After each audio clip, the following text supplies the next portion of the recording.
మాతృదేవోభవ.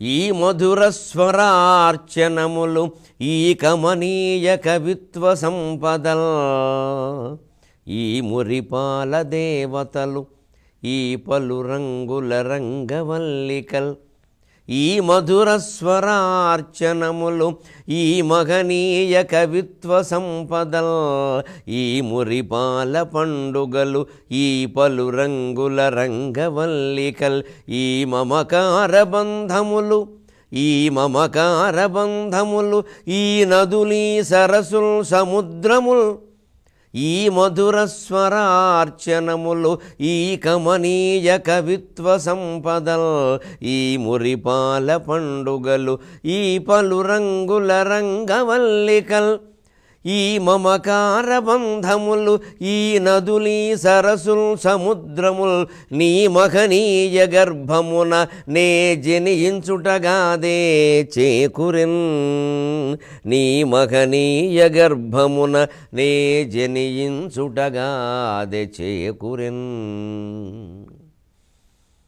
భక్తి టీవీ ప్రేక్షక మహాశయులందరికీ మకర సంక్రాంతి శుభాకాంక్షలతో ఒక ప్రత్యేకమైన సగర్వమైన మాట. మనకే ఇన్ని పండుగలు ఉన్నాయి, ఇతరులు ఈర్ష్యపడే విధంగా ఉన్నాయి. మాకు 2 పండుగలు, మీకు ఎందుకు 20 పండుగలు అని ఇతరులు ఈర్ష్యపడే విధంగా ఉన్నాయి. మనం గర్వపడాలి.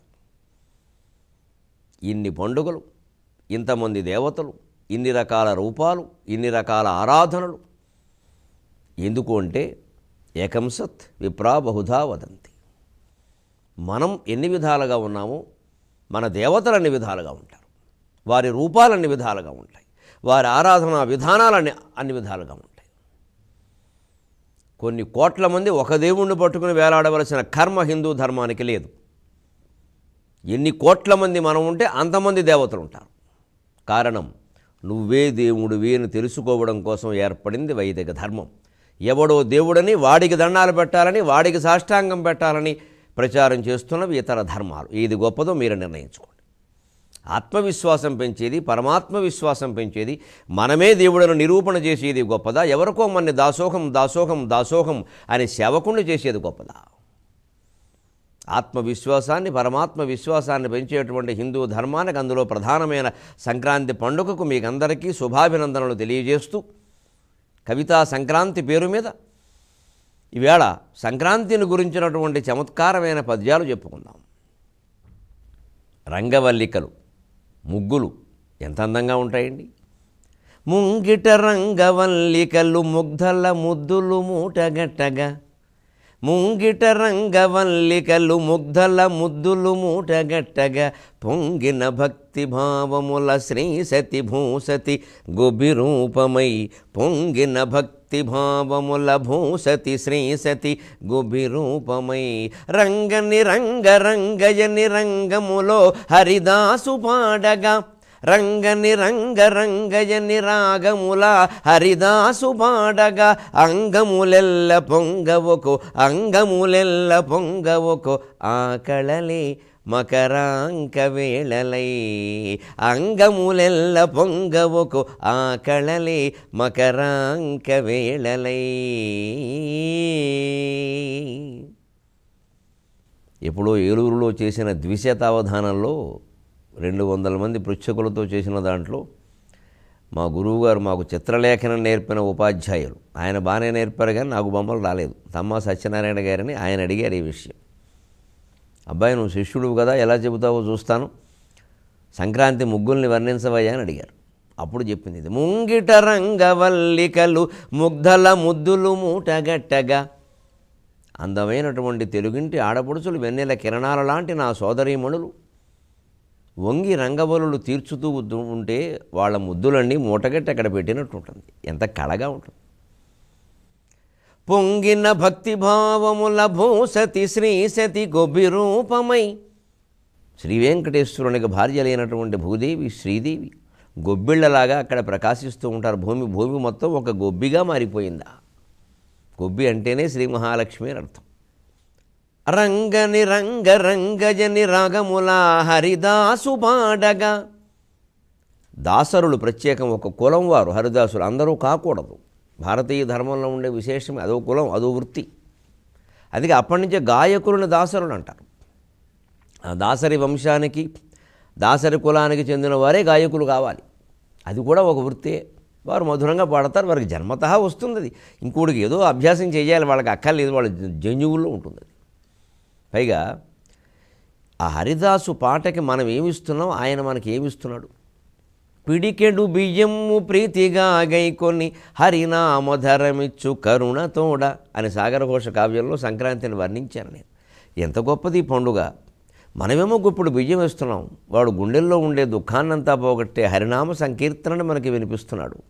ఎవరు పాడతారు మన ఇంటికి వచ్చి ఎన్ని కోట్లు ఇస్తే మాత్రం? ఏదో భిక్షాటనకు వచ్చినట్టుగా వస్తున్నాడు. ఒక క్షణం నిలబడ్డు మీరు హరిదాసుని గమనించండి. కేవలం భిక్షాటన కోసం వచ్చినవాడు నిలబడతాడు, హరిదాసు నిలబడ్డు. ఆయన హరిభక్తుడు, ఇంకొకరి ముందు నిలబడాల్సిన అవసరం ఆయనకి లేదు. ఆయనకి ఆ భిక్ష వేస్తే మనకి గౌరవం, అది వారికేం కాదు. ఇంకొక విశేషం ఉండే, ఈ దాసరులలో సంపన్నులైన వాళ్ళు కూడా ఆ వృత్తి మానరు. మన జాతిలో గొప్పతనమే అది.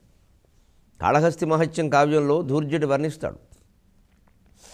కన్నప్ప కులానికి సంబంధించిన బోయేవాళ్ళందరూ పట్టు వస్త్రాలు ధరించగలట, కావాలనే ఆకులు కట్టుకుంటారట. మా వృత్తిది, మా వృత్తికి తగిన వేషం మేము వేస్తాం. పట్టుచీరలు కట్టుకుంటే ఈ అడవుల్లో తిరగడం ఎలాగా? ఏ పండుగల్లోనూ కట్టుకుంటారు.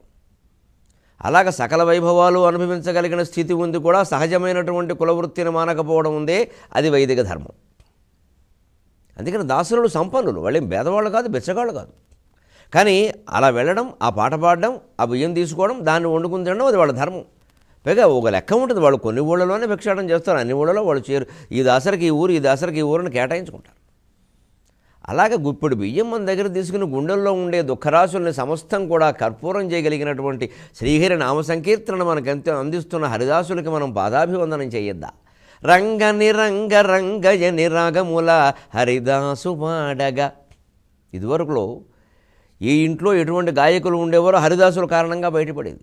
సంక్రాంతి అప్పుడు హరిదాసు వస్తూ ఉంటే కొంతమంది పిల్లలు బయటకు వచ్చి నిలబడి ఆయనతో సమానంగా పాడేవాడు. ఓహో, వీడి గానకళ ఇష్టం అన్నమాట అని వాడికి సంగీతం నేర్పించేవారు. పిల్లల్లో ఉండేటువంటి ప్రతిభలు, ఆ మెరికలు అలా బయటపడేవి. అలా ప్రోత్సహించేవారు. గంగిరెద్దు దుస్తుని ఇంకోటి ఆడించి, ఓహో వీడికి వ్యవసాయం ఇష్టం అనమాట, వాడిని వ్యవసాయంలోకి దించేవారు. ఇలా రకరకాలుగా అలా వృత్తిని ప్రోత్సహించి మొత్తం జగత్తంతా అందరూ బాగున్నారు, తాను బాగుండాలి, 10 మంది బాగుండేలా చూడాలి. ఇది హిందూ ధర్మం. ఇక అంగములెల్ల పొంగవొకో ఆ కళలే మకరాంక వేళలై. మకరాంకుడు అంటే మన్మధుడు. మకరము జెండాయందు చిహ్నముగా, మొసలి చిహ్నముగా కలిగిన వాడు మన్మధుడు. ఎందుకంటే ఈ శ్రీ విద్య, కామ విద్య అనేది దానికి 2 ప్రచారకులు ఉన్నారు, వరుణుడును మన్మధుడు.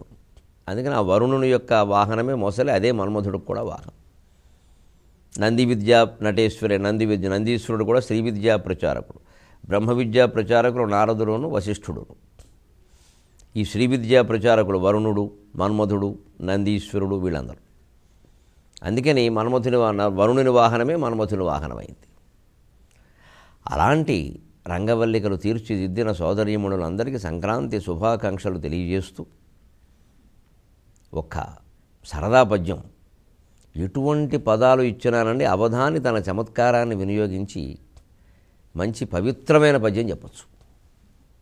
ఆ ఇచ్చిన విషయంతో సంబంధం లేని పదాలు ఉంటాయి. ఇప్పుడు ధనుర్మాసం ముగిసింది సుమారుగాను. ఇక ఈ వైభవం నిలబెట్టామన్నాం, సంక్రాంతితో ముగుస్తుంది. ఈ ధనుర్మాస వైభవాన్ని వర్ణించండి. ముఖ్యంగా గోదాదేవి, ఆండాళు తల్లి, తాను విష్ణు పూజకి బయలుదేరుతూ అందరినీ గోపికల్ని లేపిన విధానాన్ని వర్ణించండి అని ఇచ్చిన పదాలు దత్తపదే అంటారు దీన్ని అవధానంలో. ఏమిటో ఆ పదాలు ఏమిటో తెలుసా? నయనతార, ప్రియమణి, భూమిక, దీపిక, పడుకొనే. ఇందులో ఒక్కళ్ళు తెలుగు వాళ్ళు లేరు. తెలుగులో కూడా ఇవ్వడానికి చాలా కష్టమైన దీపిక, పడుకొనేతో సహా ఈ 4 పదాలు ఇచ్చి ధనుర్మాస వైభవాన్ని వర్ణించండి.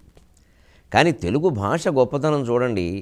ఎలా పడితే అలా పదాలని అటు ఇటు సర్దగలగడం, విరవగలగడం, మళ్ళీ పేర్చగలగడం, కూర్చగలగడం, తీర్చగలగడం, దిద్దగలగడం, ముద్దు పెట్టగలగడం, ఇవన్నీ తెలుగు భాష లక్షణాలండి. అందుకే తెలుగు వాళ్ళది చాలా విశాలమైన హృదయం. కాకపోతే అది 72 అంగుళాల బదులు 720 అంగుళాలు అయిపోయింది, మరి ప్రమాదకరంగా తయారైంది. అందుకని అంత వైశాల్యం అవసరం లేదు. హృదయ వైశాల్యం మంచిదే కానీ హార్ట్ ఎన్లార్జ్మెంట్ మంచిది కాదు. అది అది ప్రమాదానికి దారితీస్తుంది. అందుకే మనం హృదయం విశాలంగా ఉండాలి, గుండె పెరిగిపోకూడదు, అది కొంచెం తగ్గించుకోవాలి, మరీ నెత్తి మీద ఎక్కించేసుకోకూడదని. ఇతరులను గౌరవించడం వరకు మంచిది.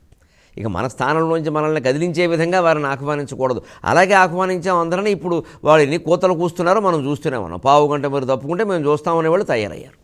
మరి వారికి పావు గంట కావాలి, 100 కోట్ల మంది తలుచుకుంటే 1 నిమిషం చాలు కదండి, లెక్కేసినా సరిపోతుంది, మాట్లాడడానికి మెదడుందరక్కల్లా. అగో గోమాంసం తింటే అటువంటి మాటలే వస్తాయి, అందుకే తినకూడదు గోమాంసం. తినబట్టే వచ్చాయి ఆ మాటలు, తినపోతే రావు. గోమాంసం తింటే ఏమవుతుందో ఆ మాటలోనే తెలిసిపోయింది, ఇంకా చెప్పక్కర్లేదు వేరే. అంచేతను మనలో ఉన్న గొప్పతనం ఏమిటంటే ఈ విశాలత్వం ఎక్కువైపోయి ఇంక అందరినీ బాగా ప్రేమ మీద ఎక్కించేసి ఇంక వాళ్ళదే రాజ్యం అన్నట్టుగా ఉంటే మేము 1000 ఏళ్ళు పాలించామని గర్వంగా చెబుతున్నారు. మరి కొన్ని వేల ఏళ్ళు, లక్షల ఏళ్ళ నుంచి పాలిస్తున్న వాళ్ళు మనమేమైపోవాలి? అసలు మనల్ని పాలించడానికి వీళ్ళెవరు? ఈ మాటలు సహించి ఉండగలగడమే హిందుత్వంలో ఉండే ఒక సహనం, ఒక చేతకానితనం కూడా. పరమతాలని మనం సహించడం కాదు, ఆమోదిస్తున్నాం. మనం అంత విశాల హృదయం ఉంది. వివేకానందుడు చెప్పాడు, పరమతాలను ఆమోదించండి, ఏం పర్వాలేదన్నాడు. ఆమోదిస్తున్నాం కదా నెత్తిమెక్కితే దానికి సమాధానం చూడండి. ఆ భాషలో ఉండే గొప్పతనం, ఆ భాషలో ఉండే విశాలత్వం మనకు వచ్చింది. నయనతార, భూమిక, ప్రియమణి, దీపికా పడుకొని ఈ 4 ఇచ్చి ధనుర్మాసమా. దరఖసితములై నయనతారల కాంతులునై ధనుప్రభల్, దరఖసితములై నయనతారల కాంతులునై ధనుప్రభల్, నిరుపమమైన శ్రీప్రియమణిన్ మరపింపగజేయు స్వామికిన్, నిరుపమమైన శ్రీప్రియమణిన్ మరపింపగజేయు స్వామికిన్, అరుణమయూఖ భూమికలకు ఆ హరికన్నుల కాంతి తోడుగా, అరుణమయూఖ భూమికలకు ఆ హరికన్నుల కాంతి తోడుగా, నరయవే దీపిక పడుకొనన్ సరికాదిక లెమ్ము గోపిక, ఆ హరికన్నుల కాంతి తోడుగా నరయవే దీపిక పడుకొనన్ సరికాదిక లెమ్ము గోపిక.